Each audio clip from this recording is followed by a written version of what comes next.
Hello, so I wanted to give you a quick demo of some software that I wrote to make use of the Keith McMillan Instruments Cuneo that I swapped with a friend recently to get.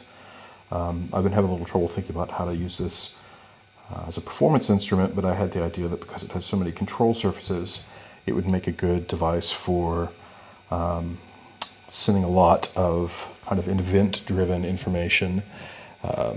So specifically, a bunch of clock messages to a device. So basically you would use it to drive the clock of another instrument, and the faster you interact with it, the faster the instrument plays.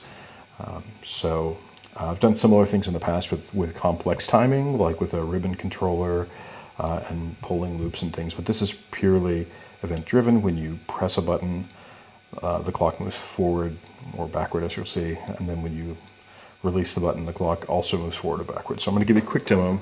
This is the Arturia Beat Step, and right now it's set up for external sync, but if I turn that off, it uses its own clock and just keeps going, and you can see the red dot is it choosing to go at a particular pace, which is configurable, but I'll leave it alone for now. So if I stop it by hitting external sync, it's still waiting. It's just waiting for a clock message to tell it to go. So what I've done is written a little router that takes any input, well, any note or control from the Cuneo, and translates that into a clock message. So for example, you can see 1, it's currently moving backwards.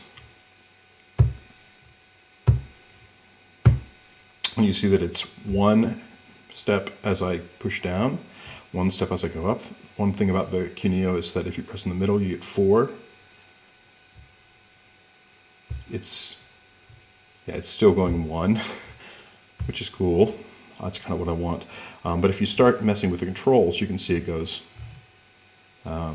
pretty quickly. So you can make it go very quickly using those controls, which I like. And you see it just hit the edge of the phase and started going forward again.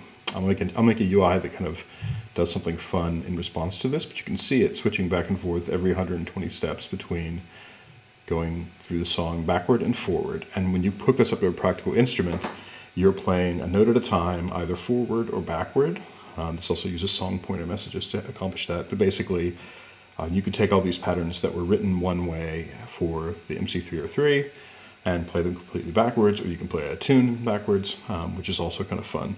So I will hook this up to the Roland MC303, which has an exhaustive library of patterns, and we'll have some fun.